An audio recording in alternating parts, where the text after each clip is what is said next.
Hi guys. Okay, so in this video, I want to go over significant figures in calculations. But before I dive into that, I want to share some exciting news with you. So we just barely got back our AP scores. So students got them, teachers got them. And I'm happy to say that this past year, our pass rate was 92%. And so I know a lot of you are getting AP scores right now. And you should be super proud of that. And some are going to be good and some are going to be not what you were hoping for. Please do not let that deter you from AP chemistry. I am here to help you. And every single student that worked hard last year, that came to class, that did their homework, they passed. So I just want to let historically what that looks like so you know what you can expect going into the future. Yes, it takes hard work, but there's not a doubt in my mind that every single one of you can absolutely make it and get done, can get the scores that you're hoping for as long as you put that work in. So, okay. So please, please do not let prior AP scores or maybe a lack of AP courses, like if you haven't done an AP class before, don't let that deter you from this class. Let me share my screen with you. And let's see. And let's start looking at Sig Figs. So last time what we had was Sig Figs in measurements, right? So looking at this, whenever you have any kind of measurement device, and this is just a review from the last video, we have these calibration marks, these lines here. And as humans, we can make one estimation in between those lines. So like if you state a number, like if I took a measurement of this red line using this ruler and I said it was 2.7, well, there is a line that represents that number and I need to make an estimation in between. And so I estimate that it's 8/10 of the way to the next one. So my estimated value was the 0.08. So the correct amount of sig figs for this measurement would be 3 significant figures. 2 is significant, 7 is significant, and 8 is also significant. And it is our one estimated digit. So whenever you have a number and it's correct amount of sig figs, that means that we were certain of all of those digits except for the last one, which is a reasonable estimate. And those are all significant figures. So we don't want to add any more digits after that if that's how we're measuring. But what if I take this number and I want to do a calculation with it? We have to keep that precision throughout the calculation, because we know that I can take 2.78 and divide it by 1.32 and I might get some super long number on my calculator that would have way more significant figures than 3 sig figs. And so you have to account for that. We're not going to give a long digit number if the instruments that were used to measure the initial number didn't have that level of precision. So when you see a number, I don't have to provide the instrument. I can just give you the number and you will know how many sig figs there are based on some rules I'll tell you. So the first one is that leading zeros are never significant. So it doesn't matter which side of the decimal, but if there are zeros that come before non-zero numbers, they are not significant. So this 0 is not a sig fig, and these zeros are not sig figs. Okay. All non-zero numbers are significant. So this 4 is significant, the 7 is, the 2, and the 8. So those are all sig figs. Okay. But the leading zeros are never considered sig figs. So that means that this number has 1, 2, 3, 4 significant sig figs. significant figures. Okay. Here's our next rule. I don't need to see the calibration marks or the ruler. I can just look at this number and I can see that all my non-zeros are significant. Like one color. So this 1 is significant. The 8 and the 9 are also significant. Now, zeros that are trapped, that are sandwiched in between non-zeros, so they're not at the leading and then they're not at the end, those are always significant figures as well. So that means that this number has 1, 2, 3, 4, 5 significant figures. Trailing zeros. Okay. If a number has a trailing zero, that means that we have all these like non-zero digits. Like, let's even change this one. Let's say I took a measurement or a scientist gave me this number and it was like that. Okay. All of the non-zeros are significant. Trailing zeros are interesting though. Trailing zeros are only significant if the number contains a decimal point.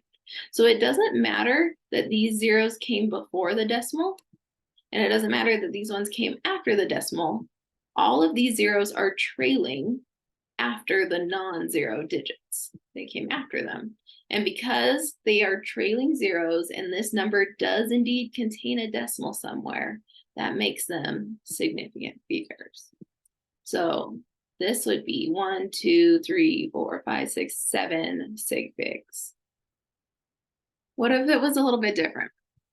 Like, what if the number was 49300?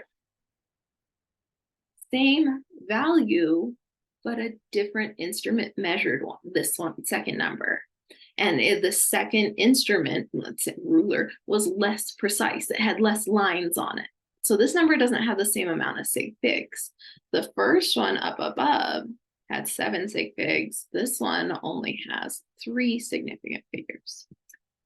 We know that non-zeros are significant, and then trailing zeros are only significant if the number contains a decimal, and this number does not contain a decimal. All right, so here, because there's a decimal, we got 4 sig figs. Here, because there is a decimal, we have 2 sig figs. And then here, because there's not a decimal, those trailing zeros are not significant, so we have 1 significant figure. So now that we know the precision of these numbers, what if we add them together, subtract them, multiply, or divide? And so the rules for that, you could go through and state how many sig figs for each. So if you want to do that, you can hit pause and then we can talk through those. 3 sig figs, 3 sig figs, 3 sig figs, 3 sig figs. Did that catch some of you? Remember, leading zeros are never significant. It doesn't matter decimal or not, and it doesn't matter which side. Leading zeros in front of non-zeros, not significant. And then 3 sig figs, because the trailing zero is not significant. That number didn't have a decimal. Okay. When you add or subtract, you are not, your final answer is not referenced in sig figs, it's digits after the decimal. But when you multiply and divide, then it's back to sig figs. So if I add or subtract, I have to go with the value that had the least amount of digits after the decimal. But if I multiply and divide, I have to go with the number that had the least amount of sig figs for my final answer. That's a little confusing. Examples really help with this one. So let's do this one together.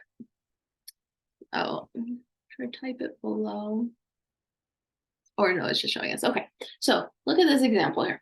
So we have 2.24, 3.4, 5.231, and I'm adding.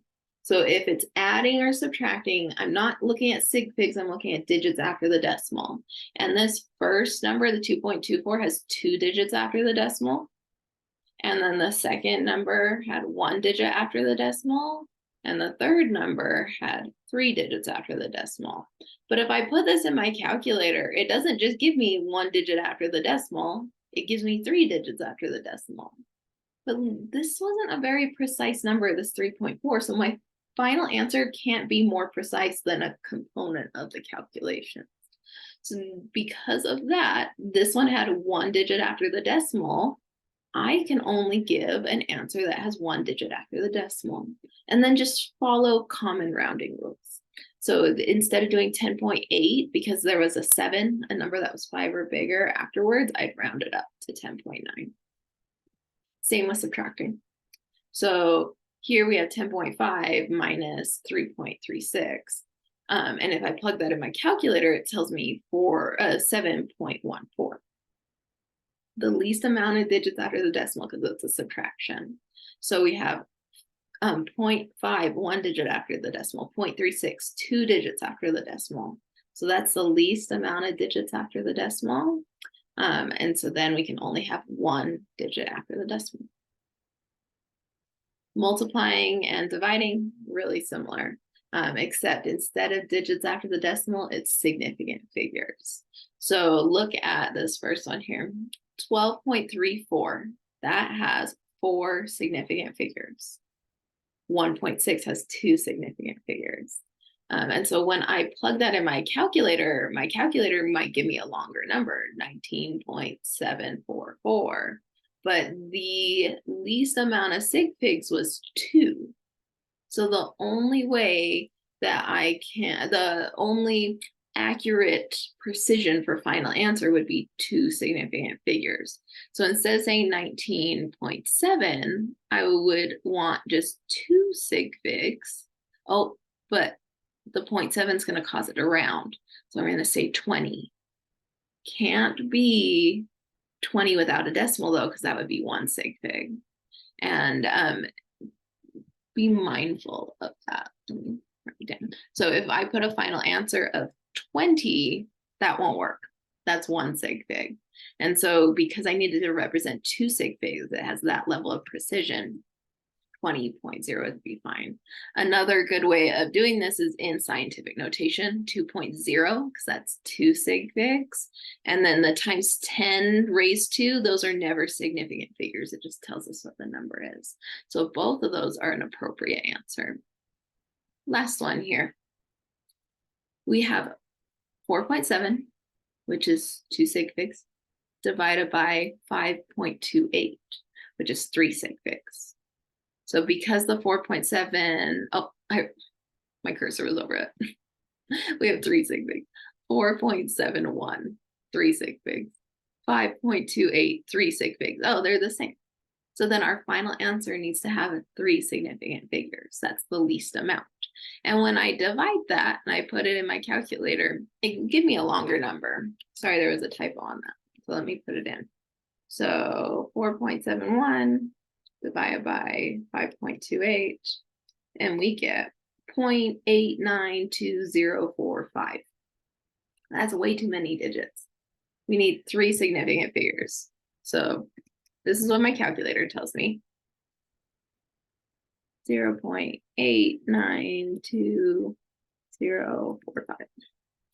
But I can only have 3 sig figs. How many sig figs is that? The leading does not count. Leading zeros are not significant. So it's 1, 2, 3, 4, 5. Okay. That would be 4 sig figs because the trailing 0 counts because there's a decimal and I don't want 4. That would be a 3 sig fig answer. The leading 0 is part of the number, but it's not a significant figure. And then I have 3 sig figs. And don't forget units multiply and divide as well. So meters divided by seconds would just be meters per second. Okay, everyone. Same thing. Your turn. Give these 3 a go, just saying how many sig figs. Hit pause and then come back and we'll talk through the answer. Leading zeros, never significant. Non-zeros, always significant. Trailing zeros, only significant if the number has a decimal, and it does. So that would be a 3 sig fig number. Okay, non-zeros are always significant. Trailing zeros are only significant if there's a decimal. Oh, and this number does not have a decimal. That's a 2 sig fig number. And then our final one here, 3 sig figs. It denotes 4, but 3 of these sig figs are non-zeros. So those are all significant. And then the last one is significant. This trailing zero is a sig fig because the number has a decimal. All right, let's try these ones. Okay, give those a go, and then hit pause, come back, let's see how you did.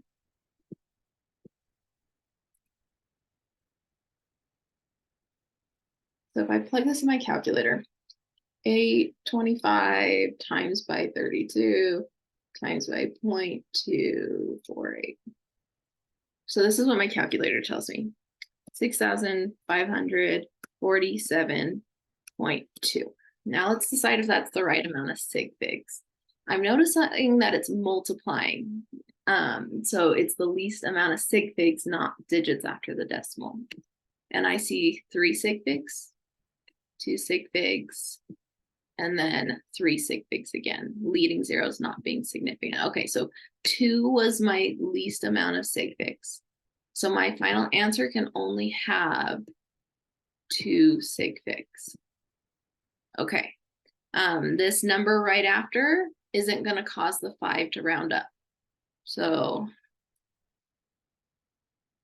that would be the correct representation for this number, 6,500.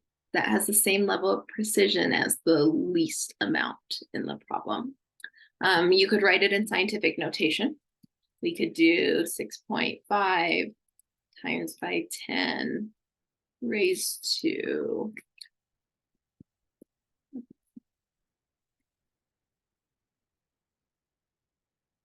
or it's doing some script. Let's do superscript instead. Raised to, okay, how many times do we move the decimal? 1, 2, 3 times. We could do that. That works as well. That's a 3 sig fig number. What about the units? So because the units also multiply and divide. So if we do centimeters multiplied by centimeters, then you'd get centimeters cubed.